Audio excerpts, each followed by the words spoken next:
Assalamu alaikum wa rahmatullah. Alhamdulillah wa salatu wa salamu ala rasulillah wa ba'd. So continuing from the hadith yesterday, so this sahabi, this companion, he talked in the middle of prayer, and then people started staring him down. And then afterwards, he talked again. He said, "Why are you guys looking at me?" And he's in the middle of prayer. So then afterwards, they started hitting their thighs, So he stopped. He said, فَلَأَمَّا رَأَيْتُهُمْ يُصَمِّتُونَنِي لَكِنِّي سَكَتُّ. He said, I saw these people, they were trying to quiet me. So I said, okay, you know what? I'm just going to leave it. I'm finally going to be quiet. فَلَمَّا صَلَّى رَسُولُ اللَّهِ صَلَّى اللَّهُ عَلَيْهِ وسلم فَبِأَبِي هُوَ وَأُمِّي مَا رَأَيْتُ مُعَلِّمًا قَبْلَهُ وَلَا بَعْدَهُ أَحْسَنَ تَعْلِيمًا مِنْهُ. He said, after the Prophet, peace be upon him, finished his prayer, he said, I swear by Allah, I have never seen, he said, I swear by my mother and my father, I have never seen a teacher before him or after him who was a better teacher than him, meaning than the Prophet, peace be upon him. He said, فَوَاللَّهِ مَا كَهْرَنِي وَلَا ضَرَبَنِي وَلَا شَتَمَنِي. He said, he didn't pressure me, he didn't hit me, he didn't insult me. وَإِنَّمَا قَالَ, and he just said, إِنَّ هَذِهِ الصَّلَاةِ. He said, this is prayer. لَا يَصْلُحُ فِيهَا شَيْءٌ مِّن كَلَامِ النَّاسِ.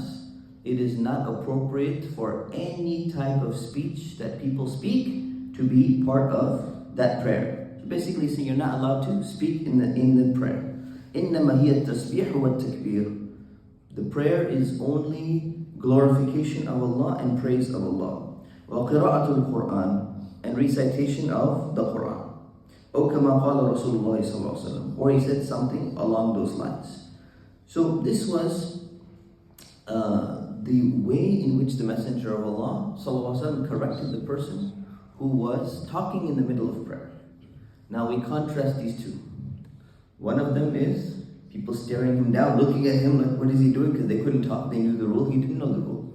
The second one was, they start going like, making a noise. And they're like, what's wrong with this person? And then the Prophet ﷺ gently walked up to him and he simply said, look, this is prayer. Prayer is only praising Allah, recitation of Quran, all these things. We shouldn't be speaking in prayer. And the guy was so affected by this one incident, he says, I'm telling you, I've never seen in my life a better teacher, a nicer teacher, who conveyed before him and after him my entire life. And he's narrating this later on because the hadith get narrated after the passing away of the Prophet. So I've never seen a better teacher than that. So look at the effect, number one, it has on the companion. When you have the right teaching strategy, when you have the right approach to somebody, even if they're doing something wrong, if you correct them, but you correct them in the right way, and of course the person has a good heart, he's sincere as well, it's going to affect them greatly. Sometimes you may have the right approach and it's not going to work and the person's not going to benefit. And sometimes you may have the wrong approach and they have the wrong heart. The ideal is that you have the best teacher, the right approach, good teacher, and you have somebody with a pure and clean heart, and this is what we're seeing in the example. So our job is to figure out which position are we in. If we're in the position of the teacher, follow the example of Rasulullah sallallahu alaihi wasallam. If we're in the position of the receiver, the person who's being corrected and we're making a mistake, and somebody comes and corrects us nicely, or even if they don't correct us nicely, but they should, we be on the receiving end and say, you know what? Alhamdulillah, I learned something new. May Allah subhanahu wa ta'ala put this in our hearts. Ameen wa sallallahu ala sayyidina Muhammad wa ala alihi wa sahbihi wa sallam.